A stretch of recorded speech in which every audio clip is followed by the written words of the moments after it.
કેમ છો મિત્રો? મજામાં? વામજા એજ્યુકેશનમાં તમારું હાર્દિક સ્વાગત છે. આજના વિડીયોમાં, આજના લેક્ચરમાં, આજના ટોપિકમાં આપણે એક સરસ મજાનો નિબંધ જોવાના છીએ અને આ નિબંધ જિંદગીમાં ઉતારવા જેવો પણ છે. બરાબર. શું છે નિબંધનો ટોપિક? તો કે વ્યસનોમાં ફસાતો આજનો યુવાન. ચાલુ કરતા પહેલા જો તમે આ ચેનલને સબસ્ક્રાઇબ ન કરી હોય તો સબસ્ક્રાઇબ કરીને બેલ આઇકન દબાવો, વિડીયોને લાઈક કરો તથા આ વિડીયોને તમારા મિત્રો, પરિવાર, દોસ્તો સાથે જરૂરથી શેર કરો. ચાલો મિત્રો, આપણે આ નિબંધની શરૂઆત કરીએ. બરાબર.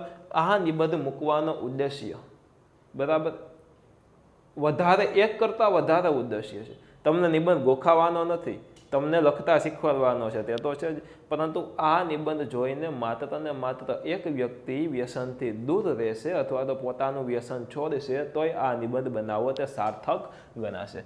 ચાલો જોઈ લઈએ. સૌપ્રથમ જોઈએ પ્રસ્તાવના નિબંધનો મુદ્દો, છેલ્લો હતો ઉપસંહાર, એમના પછી વ્યસન એક વિનાશક દૂષણ, ત્રીજો ને ચોથો આપણે પેરેગ્રાફ વ્યસનના દુષ્પરિણામો, ખરાબ પરિણામો છે તે જોશું, અને વ્યસનોની ગુલામી અને યુવાનને થતી હાનિ વિશે આપણે દરેક વસ્તુ જોશું. પહેલાં મારી ભાષામાં થોડીક વ્યસન વર્ણન કરું. વ્યસનોનું વર્ણન. વ્યસન એટલે શું? તો કે મિત્રો, માવા, તમાકુ, ગુટખા, સિગરેટ વગેરે વસ્તુ તમે પીઓ અથવા તો તેનું સેવન કરો તો તેને વ્યસન કહેવામાં આવે. અને આ વ્યસન અમુક સારા હોય. વાંચનનું વ્યસન એ કરવા જોઈએ. વ્યસન વાંચનનું વ્યસન કરો, બરાબર. સારા કામો કરવાનું વ્યસન કરો, વહેલું ઉઠવાનું વ્યસન કરો, એવા વ્યસન કરો. પરંતુ આ બીજા જે મેં વ્યસનો કીધા હતા, જેમ કે માવા, તમાકુ, ગુટખા, દારૂ વગેરે વસ્તુ, સિગરેટ વગેરે વસ્તુ, આ વ્યસનોમાં મિત્રો ઘણા બધા દુષ્પરિણામો આવે. પહેલું પરિણામ એ કે ભાઈ ખોટે ખોટો વધારાનો ખર્ચો થાય. પૈસા તો ઝાડ ઉપર ઉગતા નથી, ખર્ચો થાય, એ પહેલું પરિણામ. બીજો પરિણામ, તેને સેવન કરવાથી શરીરમાં નુકસાની થાય, જેમ કે કેન્સર થાય, અને કેન્સર થયા પછી તેને ભોગવવું પણ પડે, બરાબર. મરી જાય કોઈ વ્યક્તિ કદાચ તો તેમના પાછળના ફેમિલીવાળાને પણ ભોગવવું પડે, તેમના પરિવારને તકલીફ પડે, બરાબર. તો મિત્રો, આ વ્યસનના ઘણા બધા મિત્રો આવી રીતના ગેરફાયદાઓ છે. 15-20 રૂપિયાની સિગરેટ પીવા કરતાં પેંડા ખાવ ને યાર, શું કામ આવું કરો? આઈસ્ક્રીમ ખાવ ને, કેળા ખાવ ને, ફ્રૂટ ગમે તે ખાવ ને. ચાલો આપણે આની શરૂઆત કરીએ. વ્યસન એ માનવ જાતનો મોટામાં મોટો શત્રુ છે. અને વ્યસનની ટેવ વિશે એવું કથન પ્રચલિત છે કે પહેલા માણસ ટેવ પાડે છે અને પછી ટેવ માણસને પાડે છે. કે ભાઈ પહેલા માણસ ટેવ પાડે છે અને પછી જે ટેવ છે તે માણસને પાડે છે. પહેલા માવા ખાવાનું ચાલુ કર્યું છે, માવા ખાવાની ટેવ પાડી છે, પછી માવો જ એ માણસને આખો સંભાળે છે. આમ છતાં આજનો યુવાન વ્યસનમાં વધારે ને વધારે ફસાતો જાય છે. મુંબઈ, દિલ્હી જેવા મોટા શહેરોમાં તો પ્રલોભનના અનેક સાધનો ઉપલબ્ધ હોય છે. તેમાં ડ્રગ, દારૂ, સિગારેટ, ગુટખા વગેરે મુખ્ય છે. જો કે ભારતના નાના શહેરો, કસ્બાઓ અને ગામડાઓમાં પણ વ્યસનોની પર નથી, એટલે કે વ્યસનો ઓછા નથી. આજે વિશ્વના તમામ દેશો વ્યસનની ચુંગાલમાંથી યુવાનને બચાવી લેવા માટે મરણિયા પ્રયત્નો કરી રહ્યા છે. અને વ્યસન એ એવું ઝેર છે જે યુવા પેઢીમાં જોમ, જુસ્સો અને તેજને હની નાખે છે અને તે યુવાનોની ભારે દુર્દશા કરે છે. પ્રાચીન સમયમાં દુશ્મન દેશના ઉમદા અને મુત્સદી રાજગુરુનો કાંટો કાઢી નાખવા માટે તેમની પાસે 20 કન્યાઓને મોકલવામાં આવતી હતી. અને આજે આવું કાર્ય પાર પાડવા માટે 20 કન્યાઓની જરૂર રહી નથી. વ્યસન છે જ ને નથી. કોઈ પણ દેશની યુવા પેઢીને વ્યસનની લત વળગાડી દેવાથી તે દેશને આપમેળે પાયમાલ તે થઈ જાય છે. વ્યસન એક મહાદૂષણ છે. ઉજ્જવળ કારકિર્દી ધરાવતો યુવાન વ્યસનને રવાડે ચડી જાય તો તે આર્થિક, માનસિક અને શારીરિક ત્રણેય દ્રષ્ટિએ ખુવાર થઈ જાય છે.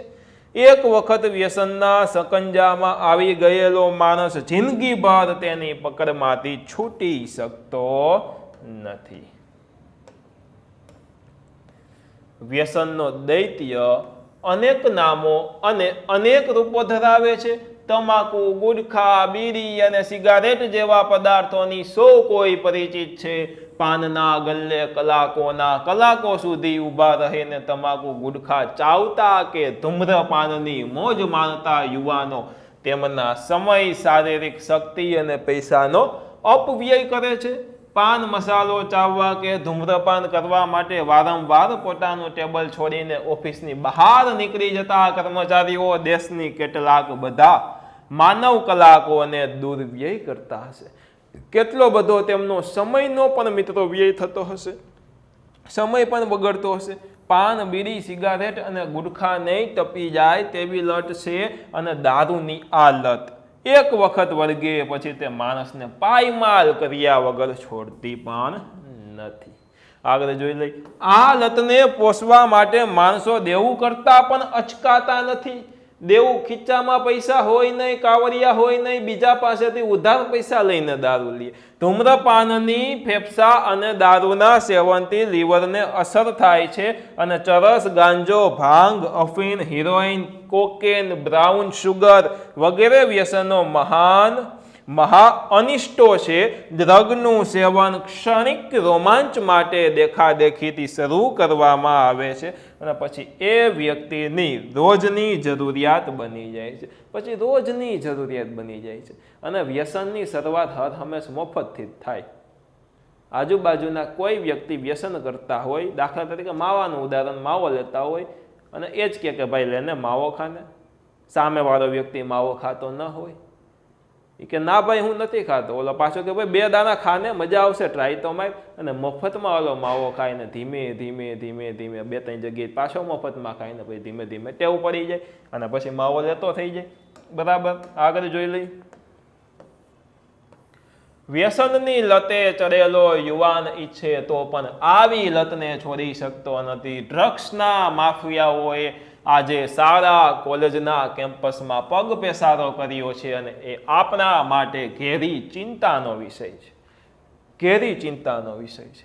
વિવિધ વ્યસનો આધુનિક યુવા પેઢીમાં પવન વેગે પ્રસરતા જાય છે અને આજે એટલા બધા સ્વરૂપોમાં ઉપલબ્ધ છે કે વ્યસનનો ભોગ બનનાર યુવાના વાલીએ તેની માહિતી પણ હોતી નથી અને વ્યસનને રવાડે ચડેલા યુવાનો વ્યસનના ખર્ચ માટે ઘરમાં ચોરીઓ કરે અથવા તો માફિયા ગેંગના હાથા બની અને અસામાજિક પ્રવૃત્તિઓ કરવા લાગે.